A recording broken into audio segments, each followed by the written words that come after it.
So mga ka-Watson Learn, nandito po ako ngayon sa aking gulayan. So meron po akong parcel po na dumating. Ito po ay makatutulong po sa atin, lalo sa mga small time vlogger na kagaya ko. Ito po ay tripod po ito. Makikita ko sa inyo kung gaano kaganda.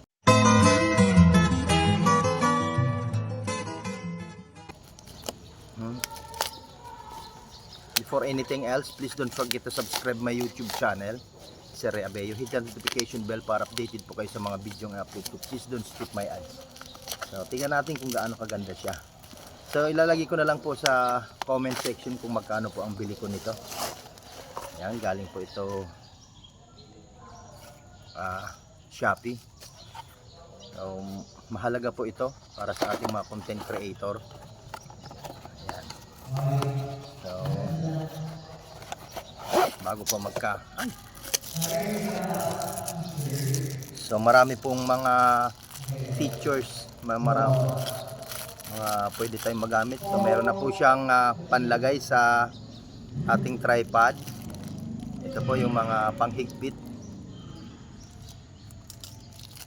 Ayan, meron pa siyang clicker. May laman, may ano kaya to.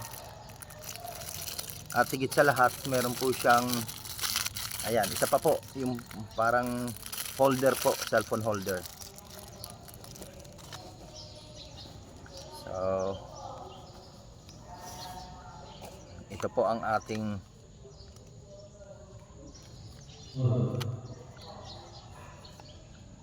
ayan, so tipong matibay naman po siya. Tadaan! Malaking bagay po ito sa ating mga content creator.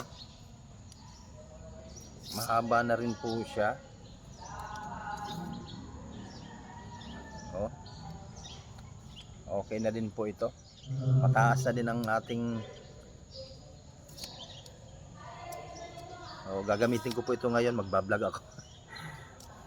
Ayan. So recommended ko po ito. Ayan.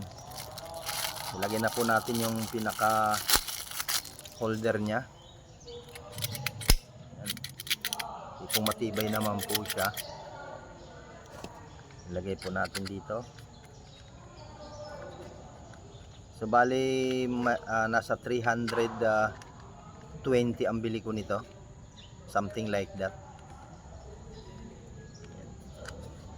Recommended ko po ito sa mga content creator kagaya ko. Kasi ang hirap mag-vlog pag walang tripod, ano. Aha. Lagay lang po natin. So, tipong matibay naman po siya. Ayan. Lagay lang po natin dito sa unahan.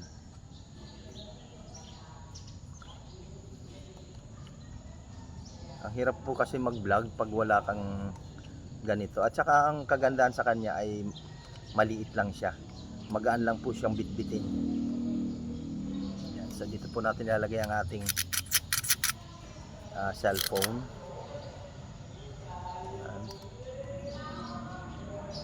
Yan. Very good. Kakasundo kami nito, maganda. Maganda siya, maganda. Yun, matibay oh. So meron pa po siyang mga ano po, yung parang ano siya, support, extra na holder. Pwede rin po siyang gamitin, meron pong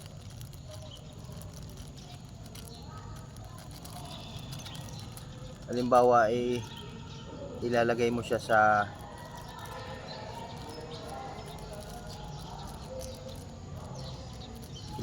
halimbawa sa motor, pwede po ito. Yan. Maingay na kasi nagsisimula na po yung activity. At ang kagandahan, meron po siyang clicker. No, kahit malayo ka, magagamit po. Po hinahabol ko yung clicker.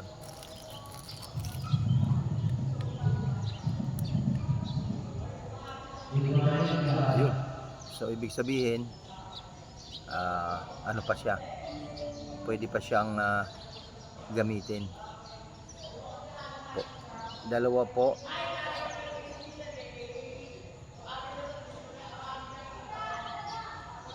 So dalawa po, pwede po siya sa Android, pwede po sa, ang tawag doon, camera.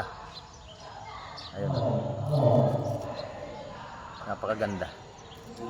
So ang halaga po nito, ang bili ko nito ay nasa 300 plus. To be exact, mamaya ilalagay ko na lang po sa sa comment section. So ayan, na ano din po siya, na-adjust po siya pataas. Kaya mataas po ang kanyang pagka ang kanyang tayo, mataas po. So hindi ka mahihirapan. Kaya magandang gamitin. Ang kagandahan nito ay maliit lang siya at saka magaan. So ayan, recommended ko po ito. Gagamitin ko po ito ngayon. Lalo po kapag ganito, may clicker na siya. Hindi ka mahihirapan gamitin. So yun lang po. Sa Shopee ko po ito nabili. So yan lang po ang ating nabiling tripod. Very nice. Kasi ang mga nabibili kong tripod, mabilis lang po siyang masira eh. Ito tipong matibay eh, no? So kailangan lang ay maingat tayo sa paggamit para tumagal. So ayan, salamat po sa pagsama. Please don't forget to subscribe my YouTube channel. Ito po ang nire-recommend ko sa inyo na klase ng tripod. Kahit saan pwede niyo pong dalhin. Bye-bye po.